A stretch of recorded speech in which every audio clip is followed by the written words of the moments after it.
Hey guys, it's Summer Productions too. I know it's been like, I think, it's about a decade since I've been in a World War II video. But yeah, so I got back into reenacting World War II specifically for like the third time now, and I'm doing campaigner shit now. So I'm basically just gonna go over my entire kit. It's not 100% accurate. I'm gonna go over the stuff that's like FARB, for me. Like, for most reenactors, it would be perfectly fine, but for me, it's like FARB. So anyways, forgot to mention this is 1st Infantry Division, 16th Infantry Regiment during Operation Husky. I do have a Normandy kit too, but I don't think it's very interesting, honestly. I'd rather go over my Husky kit. Maybe I'll do my Normandy kit later. So anyways, service shoes, ATF, current gen, fantastic. ATF kind of sucks for a lot of stuff now, but they still make the best shoes, I think. Kind of a lot of my repros are ATF. But anyways, so original, these are the brass early war 1910 leggings, cushion sole socks. And this is all the stuff I wear. I don't really. This is all on my person, all that kind of jazz. So just a generic wallet. I have some invasion currency in there. Lira, I don't know. Pocket knife, same thing. I wouldn't use my Vietnam one. Shoelaces, invaluable tool, sewing kit, and this is actually a 1945. I found out, unfortunately, like service armed forces edition book. I'm gonna get like an actual 1943 pocket book because he's actually came after the invasion of Sicily. But I wanted to show that like I had some entertainment with me. White T-shirt. I know this is probably gonna like trigger some people, but this is what they actually would have worn: the white T-shirt and the white A-shirt. But I hate A-shirts, so given the option, I chose a T-shirt. And then Cape Canvas boxers. These are actually surprisingly comfortable. I always dreaded like wearing like, oh, it's World War II, so it must be shitty. But honestly, they're pretty much just like modern boxers.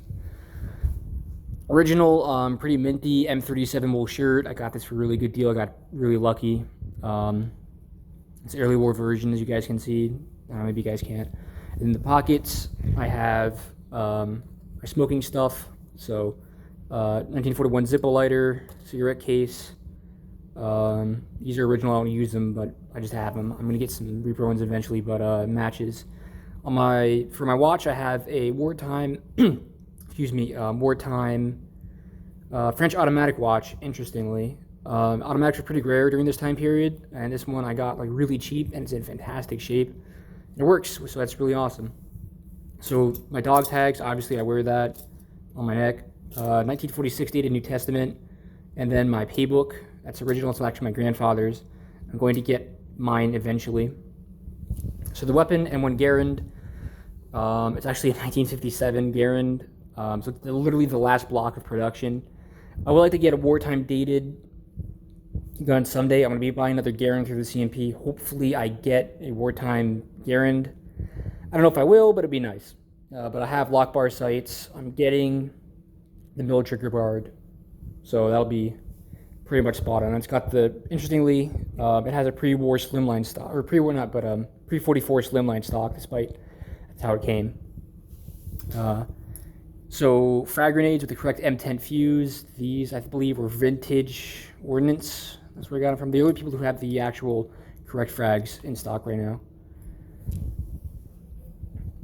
And for my field jacket, obviously it's an M41, current gen ATF. I forgot to mention that the wool pants are current gen ATF. These are actually still pretty good. They're not as good as they used to be.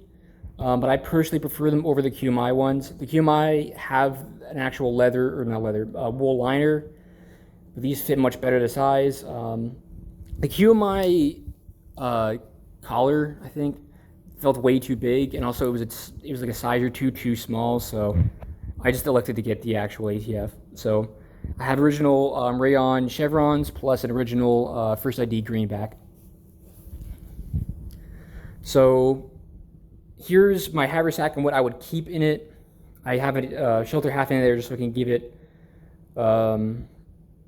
just like sheet for photos.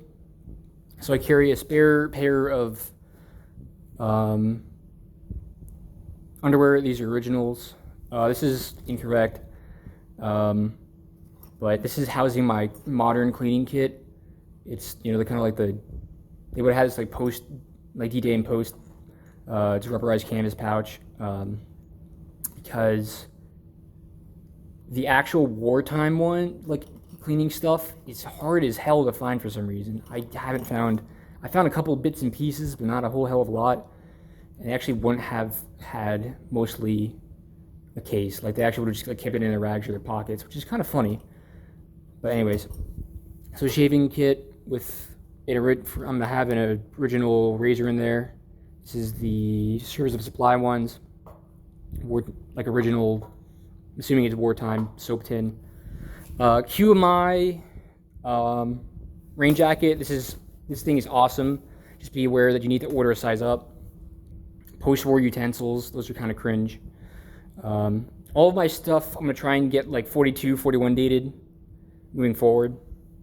So for the actual Haversack setup, I have an M1928 with a super old gen ATF, probably like 90s, early 2000s, a cartridge build. I got that for a good deal, and I think it actually uses original hardware, webbing, so that's really cool. And I have a 1924 Carlisle pouch with the original tin, 1910 canteen cover with a 43 dated aluminum set. And then lastly, this is one of the coolest things in my collection, because I didn't think I would ever get one for as good of a price I did, is that this is a front seam fixed bail helmet, all original. And I got this, I mean, obviously it's been restored, but I got this thing for $130. Excuse my long nails. And yeah, I mean, the guy knew what he had. He was just like, yeah, I don't want it anymore. So I bought it, like the second he sold it to me. So anyways, that's my impression. Hope you guys like it. Have a nice day. Bye.